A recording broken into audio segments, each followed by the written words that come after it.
हाय बच्चों, इस वीडियो में हम लोग देखने वाले हैं relationship between KP and KC. Chemical equilibrium इस चैप्टर में हम केपी और केसी के बीच में रिलेशन इवैल्यूएट करने वाले हैं। आइए देखते हैं इसके डिटेल प्रोसेस के बारे में और डेरिवेशन समझते हैं। तो हम लोग पढ़ेंगे रिलेशन बिटवीन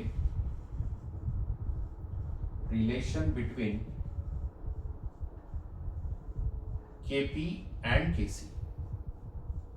Kp है equilibrium constant for pressure and equilibrium constant for concentration term.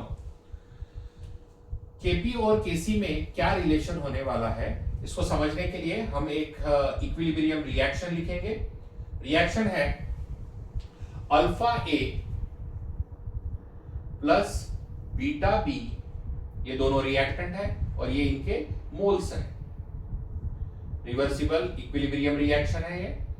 Gamma C plus delta D, और ये सारे के सारे गैसियस फेज में है।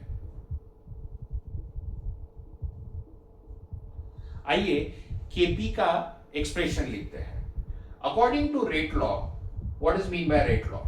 It is nothing but a concentration or pressure of product to the, it is the ratio of concentration or a pressure of product to the concentration or pressure of reactant to the power of their stoichiometric coefficient। इसका मतलब है Kp का जब हम expression लिखेंगे तो सबसे पहले हम लेने वाले हैं partial pressure of product divided by partial pressure of reactant, और उसका पावर होगा इसका स्टोइकियोमेट्रिक कोएफिशिएंट। इसीलिए Kp का एक्सप्रेशन कुछ ऐसा आएगा, partial pressure of C to the power gamma, partial pressure of D to the power delta upon partial pressure of A to the power alpha, partial pressure of B to the power beta.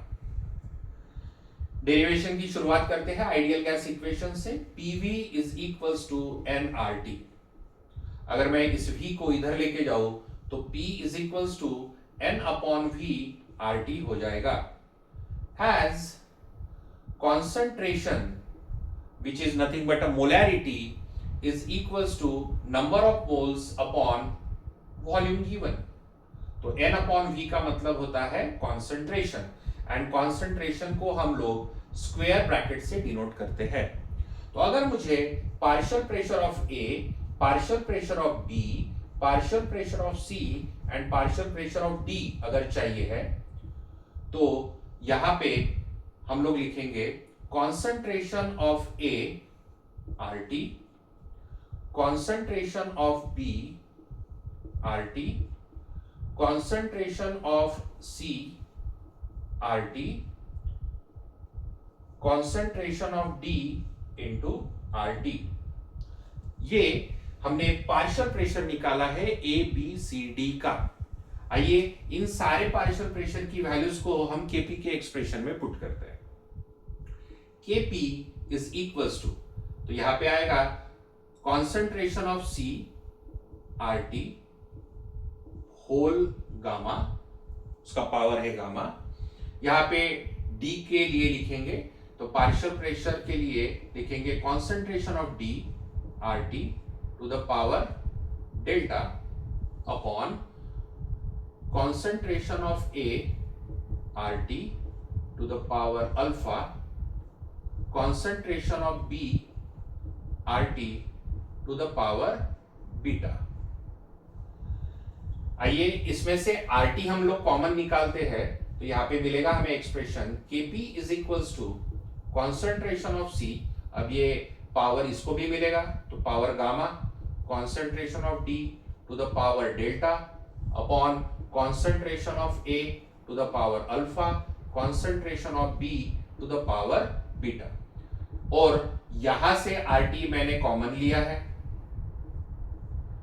यहां पे इन दोनों की power की addition हो जाएगी gamma plus delta, और नीचे में भी एडिशन हो जाएगी अल्फा प्लस बीटा, और यहां पे दोनों डिवीजन में होने की वजह से यहां पे पावर में आ जाएगा माइनस। आई होप आपको इंडाइसिस की आइडेंटिटीज पता है। यहां पे ये जो ऊपर में पावर में आया है इसको हम लोग कहते हैं देखिए gamma plus delta minus alpha plus beta को हम लोग कहते हैं delta N G. What is mean by delta Ng? Delta Ng is nothing but a number of moles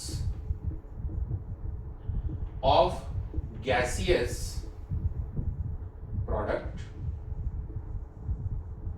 minus number of moles of gaseous reactant। आप देख पा रहे होगे C और D गैसियस प्रोडक्ट है, इन दोनों के नंबर ऑफ मोल का सम, टोटल नंबर ऑफ मोल्स, और वही माइनस ये दो रिएक्टेंट है इनके नंबर ऑफ मोल्स का सम। तो अगर हम इसको करते हैं तो हमें डेल्टा Ng की वैल्यू मिल जाती है। यहाँ पे ये जो एक्सप्रेशन है ये Kc का है, तो यहाँ पे Kc is equals to concentration of C to the power gamma, concentration of D to the power delta upon concentration of A to the power alpha, concentration of B to the power beta। ये Kc है। अगर मैं यहाँ पे put करता हूँ तो मुझे फाइनल एक्सप्रेशन मिलेगा Kp is equals to Kc। इस पूरे टर्म के लिए हमने क्या लिखा है, Kc लिखा है। ये पूरा टर्म, ये पूरी टर्म जो है वो Kc बन जाएगी और RT to the power delta Ng। तो हमें फाइनल एक्सप्रेशन मिल चुका है Kp और Kc का। तो Kp is equals to Kc RT to the power delta Ng, ये हमारा Kp और Kc के बीच का रिलेशन है। अगर डेल्टा Ng की वैल्यू तय करेगी कि Kp और Kc में क्या रिलेशन है, तो कंडीशन 1 लेते हैं हम लोग। If delta Ng is equals to 0, मान के चलिए इसकी वैल्यू जो है वो 0 है। अगर 0 है तो आपको पता है किसी का भी पावर 0 मतलब वो पूरी टर्म बन जाएगी 1, और इसीलिए then Kp is equals to बन जाएगा Kc। दूसरी कंडीशन ले लेते हैं। If delta Ng is greater than 0, greater than 0 लेते हैं। अगर ग्रेटर देन 0 है मतलब 1 है, 2 है, कुछ तो है, मतलब ये पूरी वैल्यू इसके साथ मल्टीप्लाई होके Kp की वैल्यू बढ़ जाएगी, इसलिए हम लोग लिखेंगे then Kp is greater than Kc। But वही if delta Ng is less than 0 अगर है, तो लेस देन 0 का मतलब है -1, -2 ऐसे, तो ये इनवर्स में चला जाएगा बच्चों। RT अगर इनवर्स में जाएगा तो Kc के साथ ये डिवाइड हो जाएगा, डिवाइड होगा, इसीलिए Kp की वैल्यू हो जाएगी कम, तो Kp is less then Kc। इस एक्सप्रेशन में Kp जो है ये है equilibrium constant at pressure, Kc है equilibrium constant for concentration. R की वैल्यू यहाँ पे होने वाली है, R इज इक्वल्स टू एक गैस कांस्टेंट है और यहाँ पे गैस कांस्टेंट की वैल्यू होने वाली है 0.0821 लीटर ATM पर मोल केल्विन। इसी के लिए हम 1/12 भी यूज कर सकते हैं। ये था बच्चों Kp और Kc का एक्सप्रेशन। आई होप आपको समझ में आया होगा ये डेरिवेशन, है ना। इस डेरिवेशन की हर एक स्टेप को समझिए, है ना। यहाँ पे हमने एक इक्विलिब्रियम रिएक्शन ली है, पहले हमने Kp का एक्सप्रेशन लिया, आइडियल गैस इक्वेशन को यूज करते हुए हम लोगों ने पार्शियल प्रेशर डिराइव किया। पार्शियल प्रेशर यहाँ पे पुट करके जब हमने फाइनली सॉल्व किया तो हमें रिलेशन मिल गया Kp is equals to Kc RT to the power delta Ng। I hope ये डेरिवेशन आपको समझ में आया होगा। Thank you.